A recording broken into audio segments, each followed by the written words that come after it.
While I was sitting in my home, I had a casual talk with my father. Actually, I was asking about how did they spend their childhood? What was their curiosities while they are living in their childhood?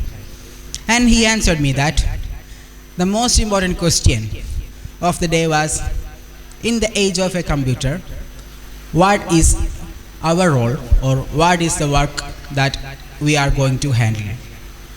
In the same case, if I go to my grandfather, and he will also say, before 50 years, the most important tool of that age was a mechanic calculator.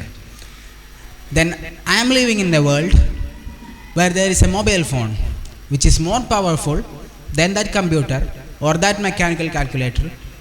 And here the question is, and the irony is, I am still looking for a job. Let's talk sometime on the topic robotics and automation. Will the machine replace humans in workforce? Dears, it's a question that we are living in the 21st century and still we are looking for the postures that we are hiring, and we are still on the question that whether there is a change in the work culture. First of all, we need to understand that there are three walls that these machines can't conquer yet. There is a fallacy named loaded fallacy, which says that the invention of something new will not replace the older. And we frequently think that if we are going to a new world, we need to be engaging with more machines and there is no scope something in our human force. But actually, there are three walls that remains still relevant. For the first, it is the wall of novelty. As in the world of robotics and automation, all of us are frequently visiting many AI browsers, many AI tools to get frequent results. We just prompt to ChatGPT or Gemini or anything else. We will get plenty of data, plenty of information, plenty of insights. But there is still a question that, can they solve everything? According to some of the recent studies, which I have read in an AI index report, it shows that still around 60% of the questions are still there is no answer for AI, and that are frequently dealing with the questions that need critical thinking and more complex questions.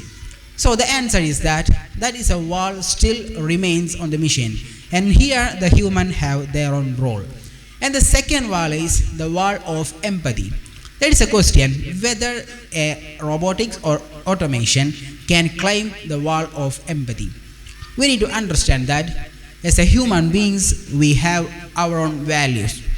You can get so many content while prompting or any machine that you use. It may increase our speed. It makes our life easier. But there is a question whether it can answer a question that is really tough in the case of human values. And I understand that. I feel that it still remain here the question of empathy. And yes, while moving to the third one, it's the most important one. It's the wall of accountability. We know that while relying on some of the machines, it will give us the result we need. But whether can we blame them? There is a question, because we are inventing such machines for making our life easier. It still remains a confusion that who is accountable for that. It will increase your speed, but still there is a question, who will make it accountable? From all the scenario, we can understand that human beings are still relevant in this world to understand what are the necessities of this world.